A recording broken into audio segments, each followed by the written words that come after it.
Assalamualaikum warahmatullahi wabarakatuh.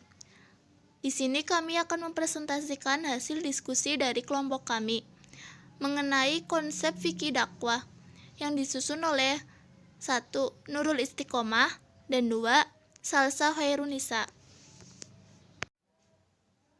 Perkenalkan, nama saya Nurul Istiqomah. Pengertian fikih dakwah.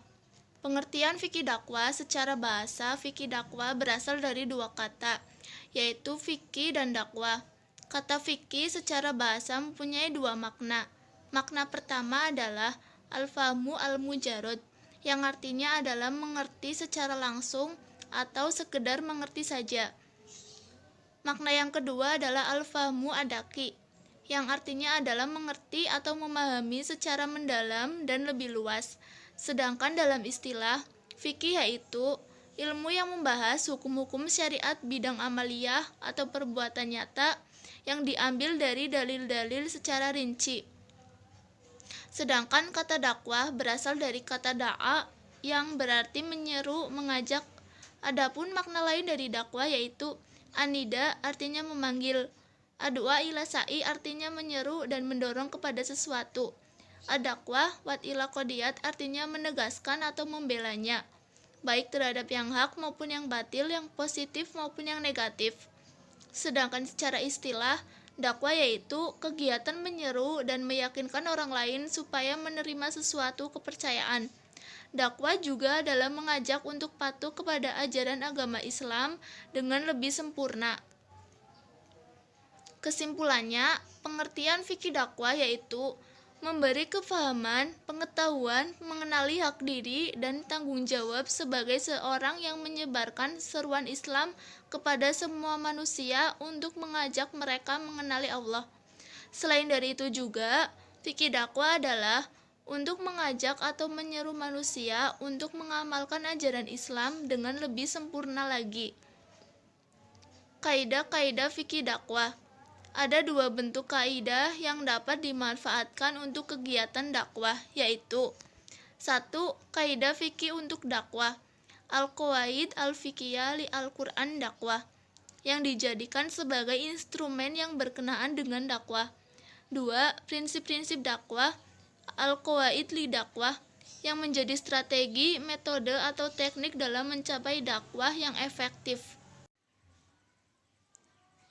Dalam fikih dakwah juga dikenal beberapa kaidah lain, yaitu 1. Memberi keteladanan sebelum berdakwah, memberikan contoh yang baik atau menjadi contoh yang patut ditiru oleh seorang dai kepada para pendengarnya. 2. Mengikat hati sebelum menjelaskan.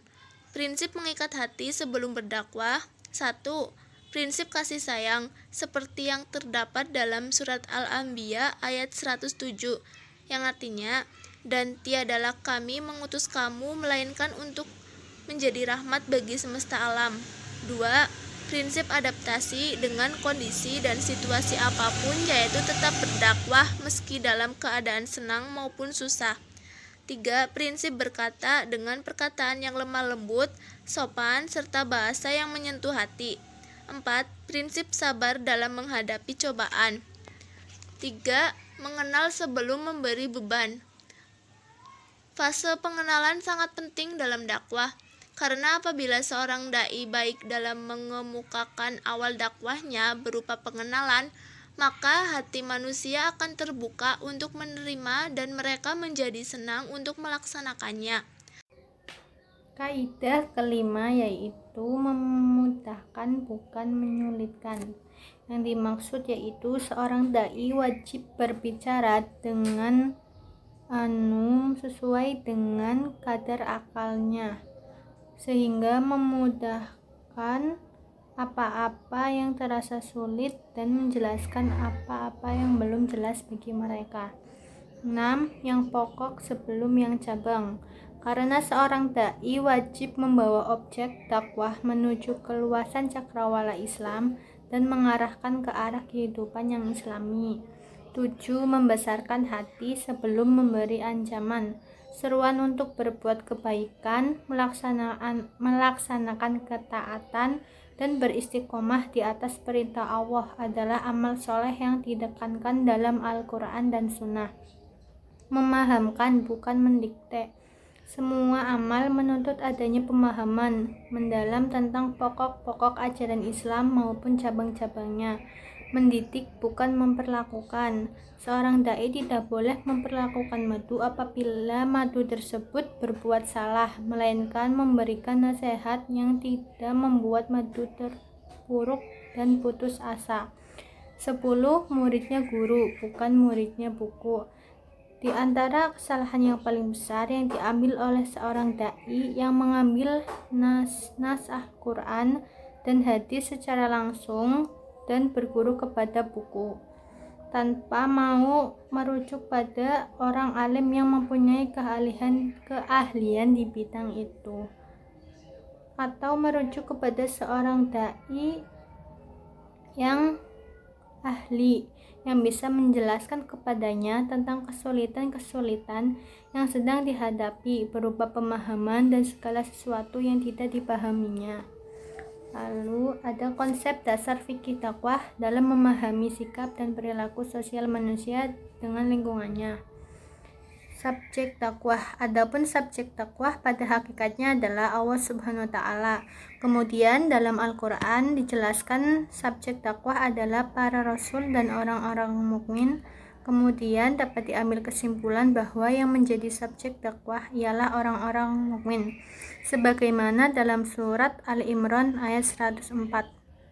Yang artinya, dan hendaklah ada di antara kamu segolongan umat yang menyuruh kepada kebajikan, menyuruh kepada yang ma'ruf dan mencegah dari yang mungkar. Merekalah orang-orang yang beruntung.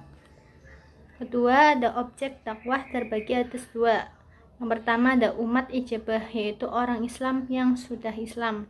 Kedua, umat dakwah, yaitu umat non-muslim. 3. Pesan atau materi dakwah ada dua, yaitu makiyah berupa keyakinan atau akidah seperti beribadah, berpuasa atau mengesahkan Allah.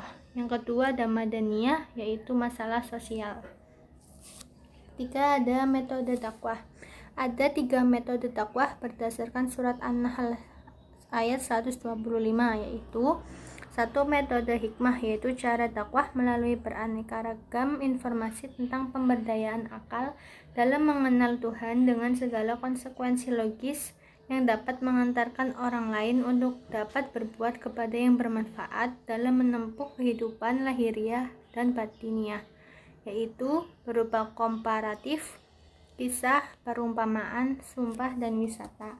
Yang kedua ada metode mau'izatul hasanah, yaitu metode dakwah dengan penerangan dan penyiaran serta bimbingan-bimbingan kepada masyarakat dengan mempergunakan gaya bahasa yang relevan dengan keadaan umat diiringi dengan dalil-dalil yang jelas, yaitu dengan cara mempergunakan bahasa yang relevan, nasihat dan wasiat, memberi kabar gembira dan kabar petakut, dan uswatun hasanah.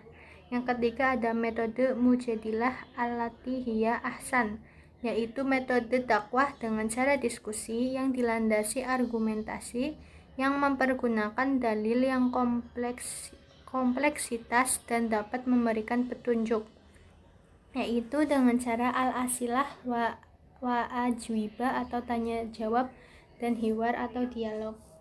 Sekian dan terima kasih.